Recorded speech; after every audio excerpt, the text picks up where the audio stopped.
such a fun game. Yes, tomorrow I am teaching 5 stages with a focus on music. So it's one of the only 5 stages lessons that we actually do to music. I remember doing this one with Helen, and it moved me. It moved me to tears. It brought me joy. It allowed me to release and express emotion, and I really love doing 5 stages to music. So it's going to be fun and special. And then yes, I'm teaching most of Levity with a few pop-in songs from Flow and Together, and our focus is going to be on the sensation of levity and gravity, particularly with our bass. We'll be playing with it with the whole body, but bringing more attention to the bass and playing with those 2 qualities, levity and gravity, in the bass as we dance and move the routine. It's a really lovely routine. At first, when I heard the music for Levity, I was like, meh.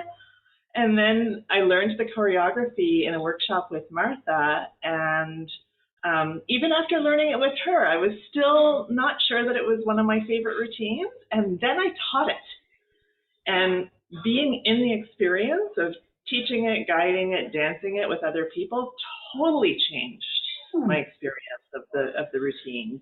And now it is definitely one of my favorites. And I love that if you think about gravity to its extreme, if all there was gravity and levity didn't exist, we would like become like a black hole. Like we would just like collapse.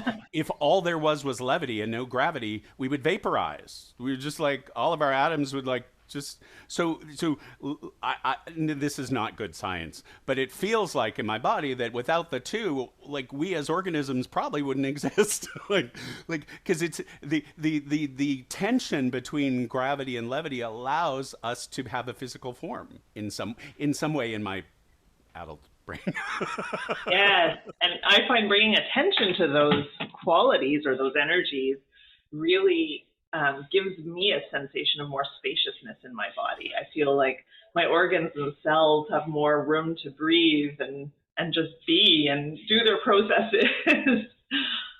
My guess is Irene will have a something to pitch in here too. But for me, I like the way of, I'm with you, Paul, that if gravity was strong, it'd be like a magnet that we'd all be like pulled down towards the earth. And I like to believe we have enough medicine to keep our feet on the earth. And if gravity was 1% less than it is, I really think we will be just floating upwards. Irene, what do you think?